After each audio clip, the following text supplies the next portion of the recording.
Halo guys, Assalamualaikum warahmatullahi wabarakatuh. Selamat siang semuanya. Salam sehat untuk semuanya dimanapun kalian berada. Semoga kita semuanya selalu diberikan kesehatan, diberikan kemudahan di segala bentuk urusan aktivitas keseharian kita, tentunya di bidang dan profesi kita masing-masing. Oke, video ini sebenarnya video lanjutan yang kemarin ya, kasus Avanza patah di bagian speak kruk as atau poros engkol ya. Kemarin lupa nggak kita tunjukin fullnya kemudian SPI-nya ya. Oke, kita bahas. Sekarang dibahas kenapa ini bisa terjadi, SPI kruk as bisa patah ya, khususnya untuk Grand Max, Avanza, Xenia, Luxio, Terios, RAS ya, itu sering terjadi karena bekas bongkaran ya. Itu harus diperhatikan khususnya untuk pemula-pemula, teman-teman kita yang masih belajar. Jangan gegabah ketika mengencangkan baut puli crankshaft, karena setiap baut itu ada ukurannya tersendiri ya, kekencangannya. Misalkan baut uh, catokan crankshaft, kemudian baut noken as, baut silinder head, pokoknya baut yang benar-benar rawan itu kita harus menggunakan kunci torsi ya. Itu aturan prosedural juga ya, karena banyak sekali sih ukuran-ukuran kekencangan baut itu bisa dicari di mbah Google. Kalau misalkan kita punya duit ya kita beli buku manual ya. Buku petunjuk sama buku manual itu berbeda. Kalau buku petunjuk itu biasanya kalau kita beli mobil baru itu pasti kita dapat buku pedoman atau buku petunjuk ya.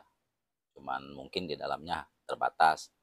Hanya menyarankan untuk penggantian oli itu setiap berapa kilometer, penggantian filter udara itu berapa kilometer, kemudian filter oli, tune up, ganti busi. Nah, itu harus kita ikuti langkah-langkah tersebut ya, agar kendaraan kita itu tetap fit, tetap bekerja optimal seperti itu.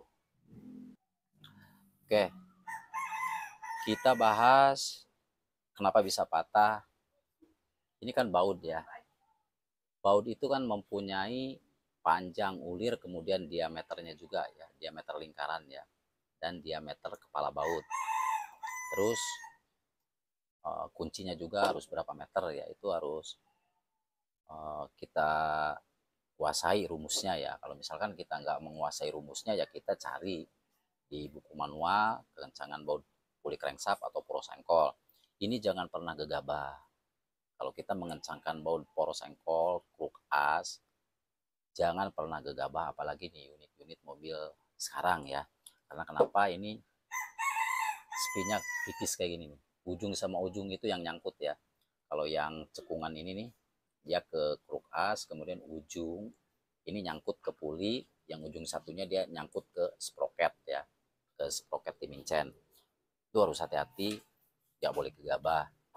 Contohnya seperti unit ini, karena bekas bongkaran, pernah bongkar cover timing chain, mungkin, bukan mungkin ya, pasti ya, dia kendor di bagian baut sininya nih, bagian baut pulinya. Oke. Kalau misalkan udah ganti juga, udah ganti puli, itu harus mengikuti standarisasi kekencangan bautnya ya. Itu untuk kekencangannya itu kita selalu menggunakan di 12 kgm. Kita menggunakan kunci torsi atau momen. Insya Allah aman ya. Aman dan nggak pernah ada masalah. Tujuannya apa kita menggunakan kunci torsi? Yang pertama, kita nggak merusak di bagian kepala baut di sini. Nah, ini kan bekas pahatan orang lain, ini kenapa bisa dipahat? Mungkin apa namanya, bukanya keras ya, karena untuk puli itu rata-rata kalau misalkan belum bongkaran itu sangat keras sekali. Nah, ini kan ada triknya juga bagaimana cara bukanya. Intinya bukalah baut crankshaft atau baut apapun menggunakan kunci yang standarisasi, kunci yang benar-benar presisi. uh, Insya Allah bisa ya. Nah, terus menggunakan impact. Tapi kita nggak begitu merekomendasikan ya, kalau misalkan membuka baut-baut crankshaft menggunakan impact. Kalau masih bisa digunakan secara manual, gunakan secara manual ya. Itu karena apa, bisa fatal juga ya. Kenapa bisa patah? di bagian bautnya, kemudian paling apes patah kruk as. Oke. Ini ya bautnya ya. Nah terus ini puli ini kan ada karet nih. Nah karetnya udah kayak gini ya. Nah ini sebenarnya harus wajib diganti dikarenakan si owner belum punya dana. Terus kemarin kan ini pernah dibawa ke bengkel, bukan pernah ya, bekas perbaikan orang lain, memperbaiki, mengganti klep yang patah, piston yang bolong. Setelah dirakit ternyata masih pincang, sampai dianjurkan diganti koil, kemudian busi, kemudian rantai ketang masih tetap pincang ya. Nah mungkin si owner pusing sehingga si owner terpaksa bawa kabur si unit tersebut dari bengkel seseorang, kemudian dibawa ke rumah. Setelah datang ke rumah dia konsultasi ke saya, kemudian saya kasih masukan, tolong bawa ke bengkel nanti kita cek. Ternyata setelah kita cek perlahan satu persatu, mulai dari pengapian, busi, kompresi, top timing chainnya juga aman. Dan ada satu kompresi di bagian nomor 3 dia nggak stabil ya, atau low kompresi ya, karena kompresi itu stucknya itu di 8 ya, di 8. Untuk standarnya 9, 10, 12 ke atas lagi itu nggak bisa ya, bukan nggak bisa, nggak boleh ya, 12 bar ya. Untuk standarnya 9 atau 8 sampai 10, 9, 10 ya, 8 ke bawah itu stuck ya.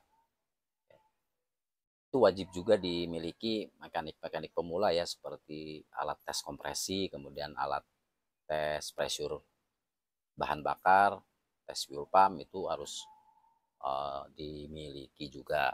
Kenapa? Untuk menghindari kesalahan dalam melakukan analisa. Dan ukuran-ukurannya juga kan banyak di Google, misalkan ukuran pressure oli berapa bar, kemudian ukuran pressure bahan bakar Avanza berapa. Itu banyak ya, banyak kita bisa cari di Google ya. Terus kekencangan baut juga banyak sih, meskipun kekencangan baut itu tidak dipublikasikan secara spesifikasi pabrikan ya, tapi banyak bocoran. Kalau misalkan pengen lengkap ya kita beli buku manual. Sedangkan buku manual itu kan mahal, 700.000 ya. Berbeda dengan buku petunjuk atau buku pedoman. Terus apalagi ya? Oh ini nih. Kalau misalkan kita ganti pulik crankshaft ini harus hati-hati, harus kita ukur di bagian diameter sininya ya. Ini banyak yang kecolongan, setelah beli baru ternyata oglak. Nah, itu jangan sampai oglak ya, jangan sampai gerak kayak gini nih. Untuk pulik crankshaft, terus tinggi ininya juga nih perlu kita ukur ya. Diameter ini paling penting nih. Nah, ini banyak yang salah, tinggi ininya berbeda, kemudian diameternya juga berbeda. Ini harus diperhatikan, harus benar-benar kita teliti ya. Kalau misalkan kita beli baru pulik crankshaft, banyak di pasaran-pasaran yang enggak sesuai ya, yang enggak sesuai, baik diameter lubangnya, kemudian tinggi ininya, kemudian ininya nih.